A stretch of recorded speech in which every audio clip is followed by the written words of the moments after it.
Welcome to Mandemic Mondays, the only podcast hosted by best friends who have nothing in common except their name.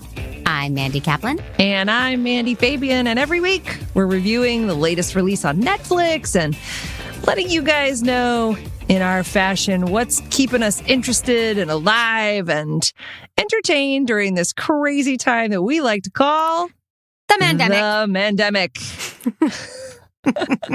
We never get it together anyway. I don't wanna. Happy Easter. How you doing, Mand? Oh, thanks for wishing me happy Easter. You know, it was a funny holiday to explain to my kids because I was like, well, there was this whole organization where they believed in Jesus and there are Christians that do that, but that doesn't really have anything to do with the Easter Bunny. But that is what Easter is from. And then I couldn't tell them where the Easter Bunny came from. And it was a lot. How was your Easter? Why are you spending time with your kids? Sounds just awful. Just the smart one. Okay. Yeah. Fair enough. I ignore the other one. I have been dying to talk to you, my friend. Oh, I can't wait to hear. I love hearing that. About this movie we watched on Netflix this week called Concrete Piece Cowboy. of Crap. Oh, interesting. Very interesting. I am not surprised. I knew deep in my heart of Texas that you would hate this movie. I wasn't sure before watching it, but then while watching it, I was positive that you would hate it. I made a little voodoo doll of you, and I was beating it within an inch of its little life during the movie. Yeah, I get it. But so we can talk about specifically what you hated about it, because besides everything. Yeah, besides everything. End of podcast. Yeah. Everything and you for choosing it. Well, I get it. Yeah. Well, if it helps you at all, I didn't love it as much as I thought I would. I don't see how anybody could have. Oh, no, my sister loved it. Wow. Yeah, my sister watched it with me and she loved it. Wow. And I was a little sleepy and there were lots of like long pans across faces and music playing that really I found it very hypnotic. So I was actually having a hard time staying awake. But we should tell people what the movie's about, right? We absolutely should. Yes. So, hit it. So Concrete Cowboy is this movie on Netflix. It's based on a book called Ghetto Cowboy. It's an entirely fictional story, but it is based on a real group of people. So the Fletcher Street Riding Club, I think is what they're called. They are a fascinating group of people in North Philadelphia. It's a Black community. They have horses and stables, and they go into the community, and like Black youth have horseback riding clubs, and like it's a place for the kids to go, and the horses are therapeutic, and it's an incredible real life thing. Cowboys in the middle of the city. But the movie, anyway, is a fictional story that's based in that setting. And it's, I thought it was a good story. Oh. It's the same story as A Week Away. The Church Camp musical. Oh. A troubled youth goes to find some inspiration and positivity and in nature. Yeah. Yeah, I guess it is kind of similar, but far less singing. A lot less. It needed something. It has Idris Elba, though. Idris Elba on a horse. I mean, I'm sorry. You show me him on a horse and I will watch that all day. Like that's very hot for me. I understand. That trumps the teenage boy attraction that we share. It's Idris Elba on a horse. Like Brad Pitt on a horse, equal. Okay. If I see it, I want it. I know you love him. I was just so bored and so resentful of this movie that I couldn't even appreciate him. I will say it starred as the troubled young man, Caleb McLaughlin. Yep. Who I had to look him up because he was very, very good. Yeah, and he's then wonderful. It hit me, Stranger Things. He's Lucas from Stranger Things. Oh. He was amazing in this movie. Oh, he is incredible. I don't watch Stranger Things. Oh. But it's too scary. Oh. I'm talking about Winona Ryder's acting, not the actual TV show. She's pretty inconsistent. But back to this steaming pile of crap. Okay. Yeah, so it was a directorial debut for a man named Ricky Staub.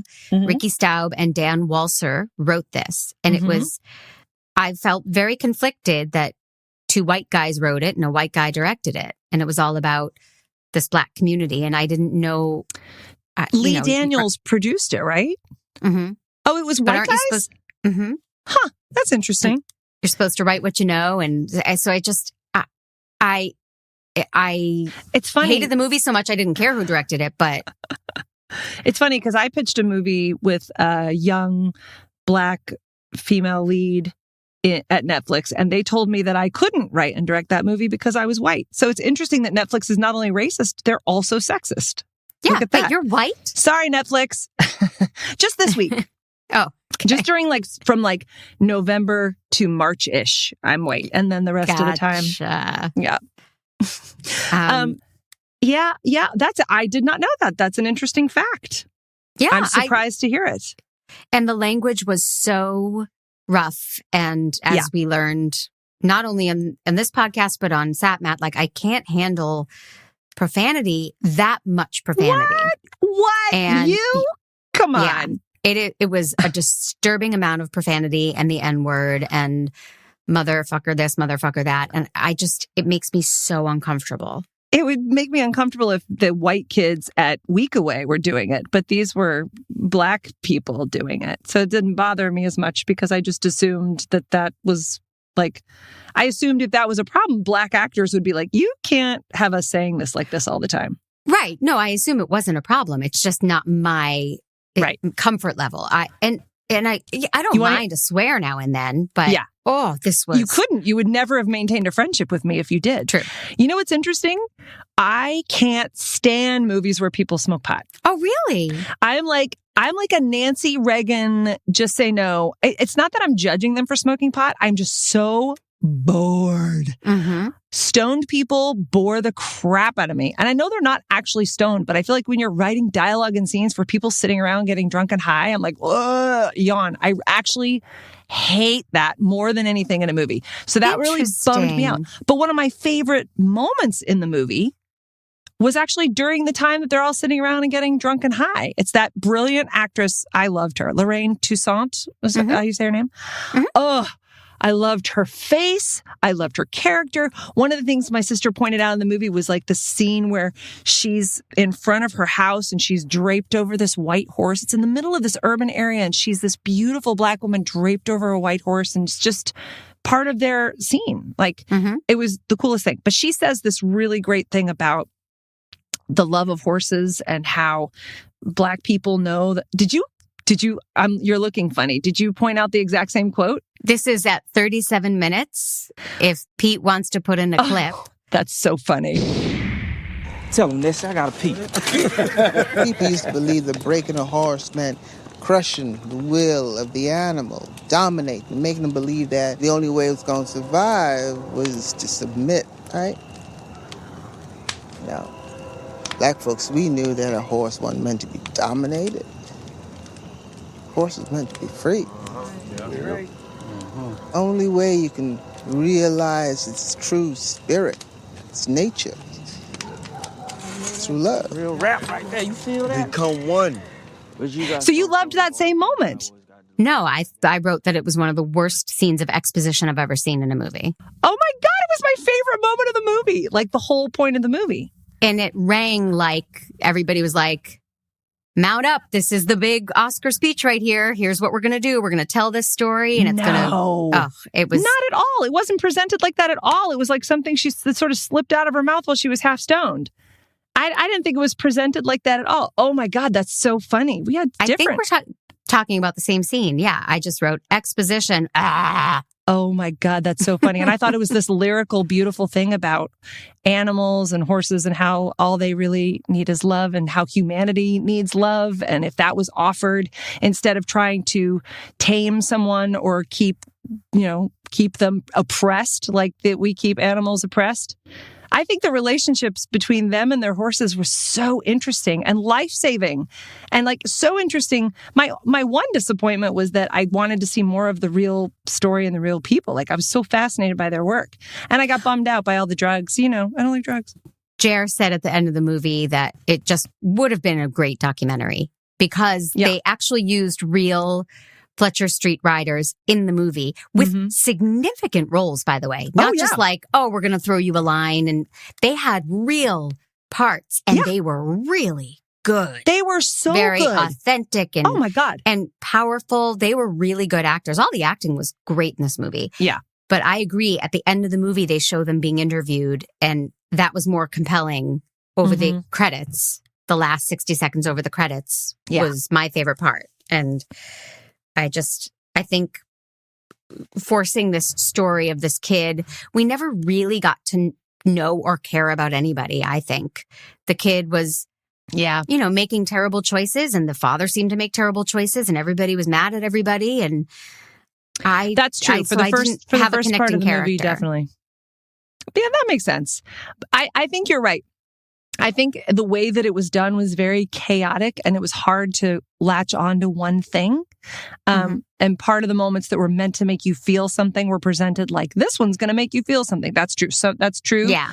But the story overall, like that Smush, this drug dealer, another great actor, Jarrell Jerome from the Ava DuVernay thing that was so amazing. Central Park 5. When they see us. When they see us, yeah. Something like that. Yeah. It's so good. But his story about being a kid who, like, he was at the stables, and then he's a drug dealer, and they're not supposed to get involved with him. And then there's the other kid finds his boots and is like, what do you have these boots? And he's like, I'm a drug dealer only so I can make money and buy a ranch and maybe flip a ranch. You know what I mean? I just didn't care. I didn't like Smush. I didn't care. I can't but Smush get on died. board. You're supposed to feel didn't care. Oh, didn't care. You're a monster. I get it. Perhaps I'm a monster. It just was, I can watch a movie about a culture that has nothing to do with me, and I can get really engaged in it and moved by it. So that wasn't it. It was, I just thought this was a boring, bad movie. The whole movie just looked like it smelled. Like there was sweat, there was horse dung, there was smoke, tons of smoke. There was body odor. Like I was uncomfortable with how the movie smelled. Oh my God, that's hilarious. Or maybe that was just me. I'm not sure. Had Jared taken a shower? I was going to say, what was Jared wearing? A new cologne or something? Or Dung by Calvin Klein. That's that's a good one. And it was on sale last Christmas. So it must have been. I bought it for him. I can see that. I love horses though. Like I would have liked actually more horses, but I see what you mean about the look being a little dark and dirty. I kind of wanted more of what I think the movie was ultimately trying to say, which is that this connection to nature and this connection to something wild and living and beautiful is something that can rescue people from their lives and enhance their lives. And I would have loved more of those money shots of the horses, I got to say. But did it enhance their lives? They were all living very poor lives with a dead horse that they didn't know what to do with. They were all struggling and into drugs. And they would have been struggling and addicted to drugs without the horses. That's a consequence of society and where they live. And like, that's a consequence of their life. I don't think that has anything to do with the fact that I'm not blaming the horses, but you just said the horses like made their lives. It was their so identity. Much better. Like, this is the other thing too. I'm a cowboy girl. This is the difference, right? Like this is a culture that I grew up with, that I adore. I love horse shit. I deliver it consistently. I am full of it. Full disclosure, you were kicked in the head by a horse when you were young. I was kicked in the head by a horse, yes. So explains your a lot. Opinions, yeah. But I love, I have a visceral love of horses. They make my life better. So I understand what they're talking about. Like, it does, I can tell you it does make their life better. If this movie had been about cheese, because that's how I love cheese. Cheese Cowboys. And it makes my life better. Yeah. But here's the other thing. How would you feel if you saw a group of people that you never imagined liked cheese all of a sudden enjoying cheese? Like, I did not know there were black cowboys. That is not a thing ever in Texas where I grew up or in South Dakota where I grew up. No black cowboys. And the fact that they're like, we're all black cowboys and we've been whitewashed from history. I was like, holy crap, that's true. Like, and certainly not in films, with all the Westerns ever made, Right. No. There's, Cleavon Little and Blazing Saddles. Can you imagine if you like unearthed a film like where Paulina Porskova is like eating cheese in a closet, like enjoying some, What the hell made you think of Paulina Porskova? Well, wasn't she a supermodel? I was trying to think of the most unlikely cheese eater. And plus, it's a great name. Not for recording, not for our popper stoppers. Paulina Porskova. All right, well, I knew you would hate it. At least I feel like I know you well enough to know. Yes. Yeah. Yes. So it's okay. I liked it. My sister loved it more than me, which I thought was really interesting because she's fancy, not a camper, not even a horse girl. She got bucked off a horse when she was like 13. And like it broke her jaw. So you'd be, I don't know why she was like, horses, yay. But she really loved, I can almost quote her. She loved that these people had this connection to nature and animals in the middle of this hard urban environment that was not, and it made her sad at the end that they were going to take it away from them. I like everything you were saying. I just don't think this movie was that for me. I didn't get those things from this movie. Yeah. I think you're right. I did get a direct quote from Ron Burgundy in this movie. No. Oh, yeah. At 1 hour, 26 minutes and 15 seconds, the Smush says to whatever the kid's name was, Head on a swivel. And I thought that's hilarious because that's what Ron Burgundy says about the big fight in the first movie. So, whoa, that was my favorite part, quoting Ron Burgundy. So it was a white guy who wrote it and directed it. Dumbass thing now to we say. Know. Yep. Keep your head on a swivel. And he said it like so intensely in the car. Oh, God. Oh, no. There were a few, as a filmmaker, I was wondering what you were thinking. There were a few really strange, herky-jerky GoPro shots. Of somebody running, and everything looked like that movie Naked Gun where you're on the police car, and it was really cheesy. Yeah. And the rest of the movie was shot well, and a lot of stillness and a lot of grainy, long shots. And then all of a sudden we were in a GoPro, like on a YouTube video by a gamer. It was But that bizarre. was during the chase scene, right? There were several times it happened. Yeah, I think that's a director going, this is chaotic. We should have the visuals be chaotic as well, which is a logical choice for filmmaking. But there's also the thing of like, if the audience is noticing the camera work like that, you're not doing your job. I mean, it felt cheap. It felt like, whoopsies, we don't have the budget to make this look good. Well, I think it's interesting. Like, obviously, we're experts in cinema. Yes. So, of course, we're going to have discriminating opinions about these things because of our expert status. But when we get swept away in something, we don't notice the lighting and the camera work and we don't notice that as much, or the exposition. If we're swept away, you forgive so much. Of course. Except that choreography in A Week Away. I will never forgive them for that, the one scene. But you know what I mean? Like, so I think that you're right. Maybe this wasn't a get swept away movie for you and I, but like I said, my sis loved it. So, all right. Yeah. Should we?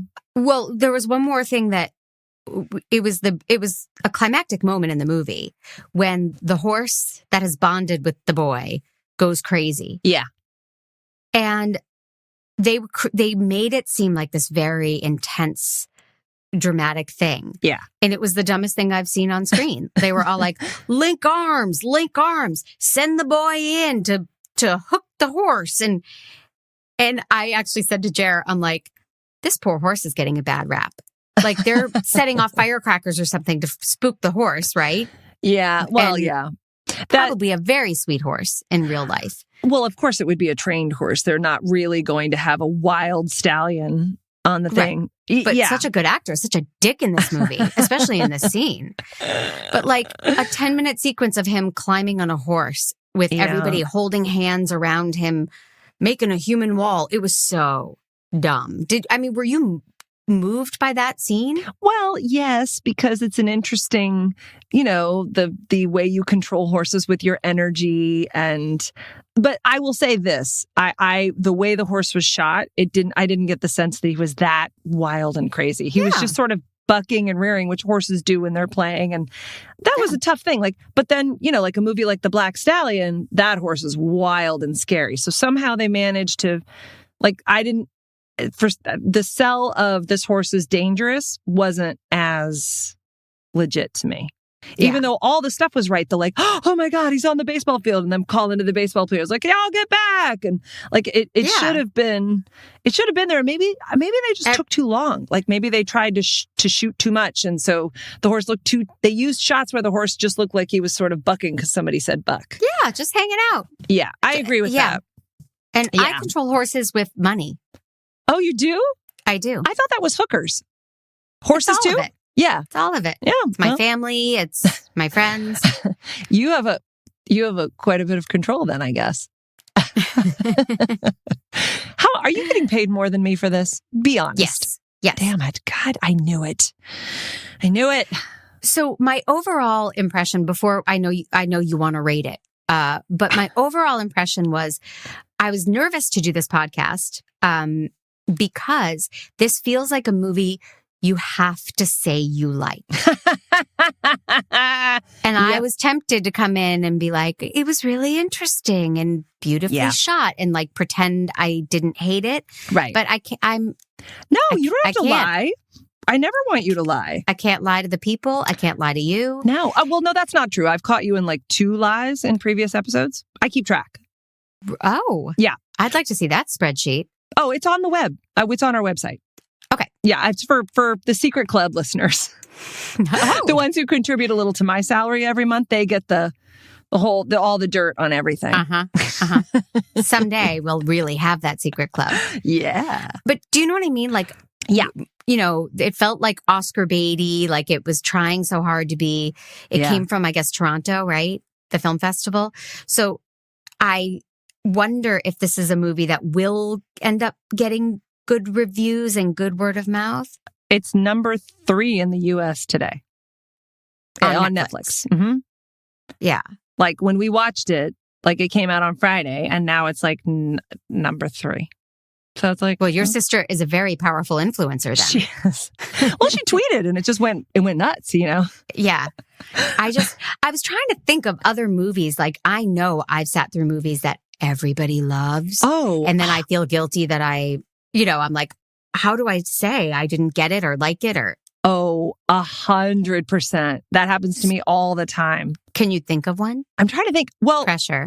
Well, remember I Slept Through Doubt? And of course, that was such an important movie. Yeah. And that's come up for us before. Minari. And like a lot I haven't seen it. Actually, and a lot of the movies I hated. I didn't like Mank. Minari I actually did like the most out of anything. But like Nomadland, like there was not a movie that I was like, oh my God, this movie. I loved all of them, but I feel like they're important and I should love them. But I don't. Right. The Billie Holiday movie, I did not like at all. Oh, I couldn't sit through it. Again, because of the MRFers and the language. That it was the language that got you on that one? Yeah, plus I didn't care. Oh, I'm not into biopics. Although I did That's a whole separate episode. I have a new actor crush. Tyler James Williams, who plays like he has a tiny little part. He plays like her saxophone player or whatever. Oh. And he played Chris on Everybody Loves Chris, that TV show. Oh, yeah. Oh, he's such a good actor. I did recognize him. Oh, interesting. I love him. He's so funny and good. My thing was recently for my book club, we watched Terms of Endearment. Oh. And I had never seen it. And you didn't love it? I didn't love it. And I've had that sense of like, how can I say this? How can I admit this? You can't. I hope you didn't. I know. Not in public. With my book club full of gay men who are furious at me. But how do you not love why don't you love Terms of Endearment? It stabs you in the heart repeatedly. Well, okay, I cried, but I knew the story and I knew the big emotional scenes. Like, I've quoted that movie. I just had never watched it. Oh, but that's interesting. But Jack Nicholson made my skin crawl. He was so rapey and creepy and and it was so dated and I had so many questions. There were so many plot holes and weird things we were supposed to know who all those men circling around Shirley MacLaine were. We were just supposed to know who they all were. Yeah, that's interesting. Okay, well, I have 2 questions. First of all, you have to tell me what quote from Terms of Endearment that if you haven't seen the movie. I don't know one Terms of Endearment quote, and especially not if you haven't seen the movie. Well, when Shirley goes nuts in the hospital, give her daughter the drugs, give her you said you would give her the drugs. And anytime I've been in the hospital with a family member, I've you've yelled, you've screamed, recreated that scene. Give her the drugs. Yeah. Okay, that's good. And here's my second point. Post Me Too, it's so different. Yeah. Like, right? Like men seeming attractive or cool, like the shit that men can get away with is super different. Like Clue, we watched Clue, that adorable kids movie. Not adorable. Like, no, there's half a lot of the jokes are handsy about stuff, like boobs and oh my God, she has boobs and men groping women and being inappropriate, like crazy. Yes. It's but totally didn't different she have now. boobs? Did she or did she not have boobs, Leslie Mandy? Ann Warren, va voom. Hubba hubba. Yeah, I seem to recall that she had boobs, but I'll have to go back and watch. Are you ready to rate this movie? Oh, definitely. Yeah. I have a How many sophisticated man jobs? I have a sophisticated rating system for this movie. I hear you, what you're saying about you didn't think it was an amazing movie, but it was an important movie. So I'm going to do a double whammy, a double job. Ready? A double man job. So here's the thing. I'm going to give it 3 man jobs for how it was directed and done. But I'm giving it 4 for the story and the fact that it was made. Because I think that even seeing Black Cowboys changed my life forever. And it's important enough. I'm willing to sit through a movie that's 3 man jobs to get the 4 man jobs of its social impact. Thank you. In America, we would say 3.5 man jobs. Nope. And there's no need for a double rating. Nope. I love a double rating, and I'm allowed to give 2. I'm allowed to give 2. I can send you movies about Black Cowboys. What? I'm sure in the adult world there are some. I'll find Where? some. No. In the adult world. Well, there's the one guy from Blazing Saddles. I'm saying in the adult world. Porn, Mandy. Porn. You You're know I so can't cute. watch that. It's like watching car accidents. I can't watch it. I can't. I run screaming from the room. I'm a big baby. I can't watch porn. I was thinking about what the opposite of a man's job is, and I think I'm going to give this movie 2 blue balls. What? 2 blue? It doesn't even make a man job? It doesn't even get on the man job scale. Whoa, you are not even a little woke? Like, you're not even willing to be a little woke? Like one man No. job? Okay, all right, blue balls it is. Thank you. Blue balls it is. I like it. Yeah. Way to yes and, Fabian. I can't hold you down. You're a force of nature. I'm like Boo the wild horse. You are. Let me get my human fence. Oh, this is going to be pretty.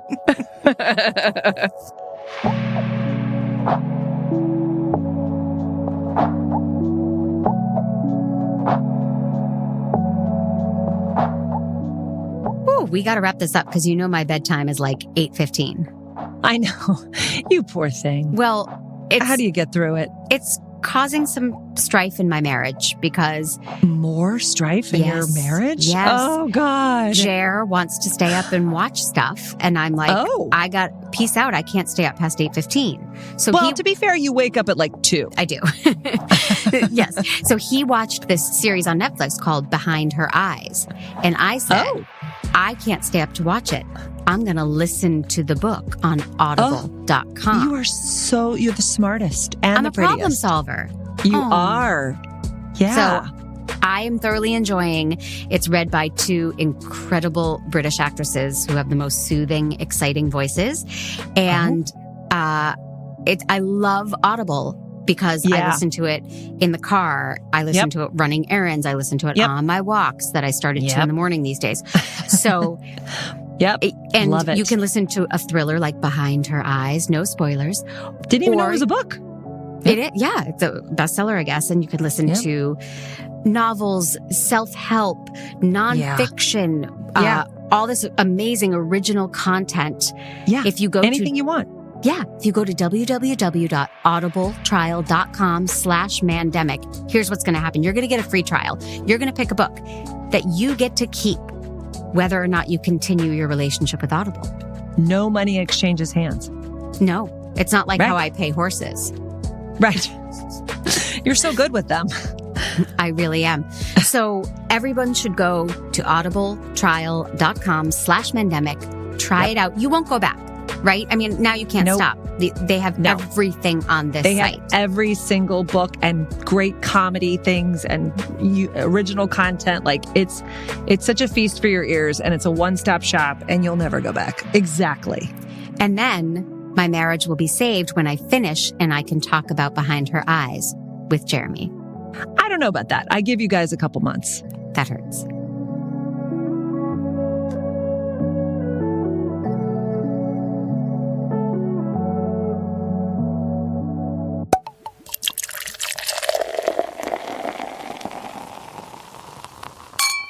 What else you into? Oh, you're going to be so mad when you hear what is making my life better. I assume so. Because you don't like it when I'm happy, first of all. But second True of all, story. and this is legit. So I have been taking online. Your clothes off right now, taking her sweater off as she's doing this. I'm getting excited about those blue balls. No, I've been taking online piano classes that I'm enjoying like crazy by this wonderful piano teacher named Catherine Lounsbury. And her website is www.thatpianogirl.com. And she is hilarious and she's a great teacher and she always picks the best songs to teach. And like, I started it over Christmas and I learned like Silent Night and Silver Bells Boom, like one sitting. She's incredible. And that is the thing that is like, I love it. I love it so much. Why would I hate you for that? Why would I hate that? And I signed up for my first one on Friday. Oh my God, amazing. I can't believe we're into the same thing. No, I thought first of all, I want to say that was not a paid advertisement. She really is great. But full disclosure, why I thought you would hate me, that what they don't know is that she's a friend of ours.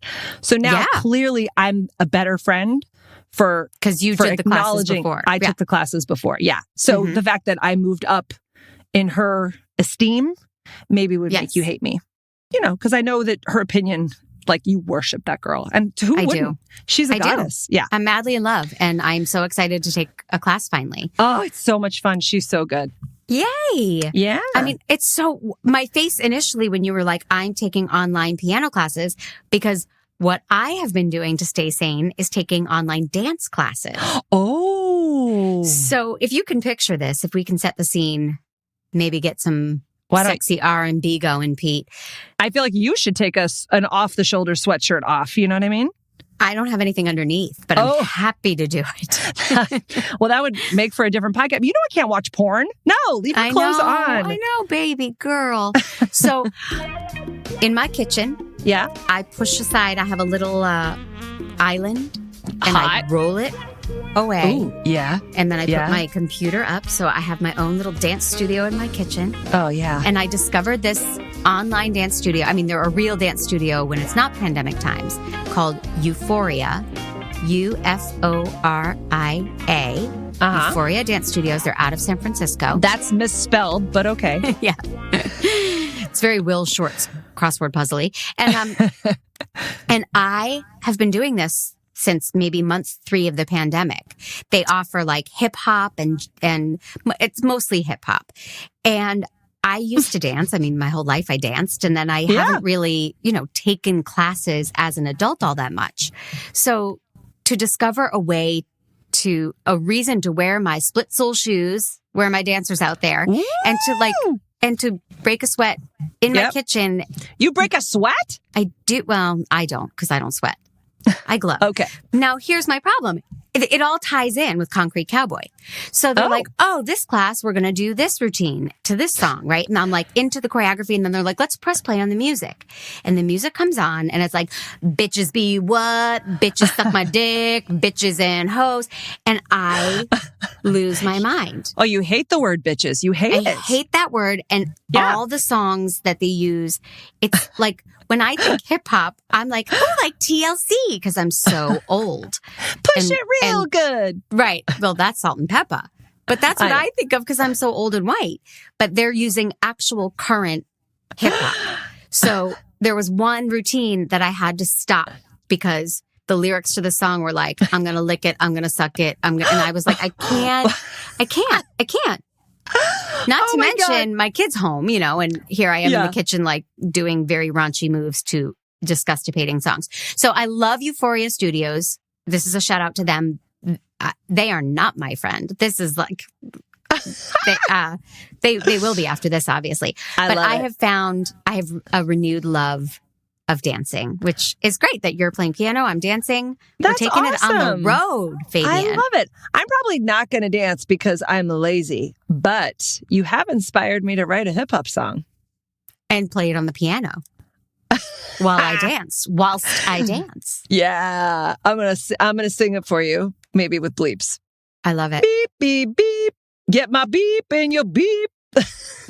I wish people could see we got to start live streaming because I'm really moving and grooving. So if people want to suggest lyrics or titles for your hip hop song, where do they reach you? Please do. Yes. Come to @MandyFab1 on Twitter and @MandyFab on Instagram. I'm available both those places. And if anybody wants to reach me for any reason to tell me how much they hated this movie, it's @Mandy_Kaplan_Clavens on Instagram and Twitter. And I am giddy about next week's movie, and you probably don't even know what it is. Do you? Well, no, I do know it's Thunder Force, right?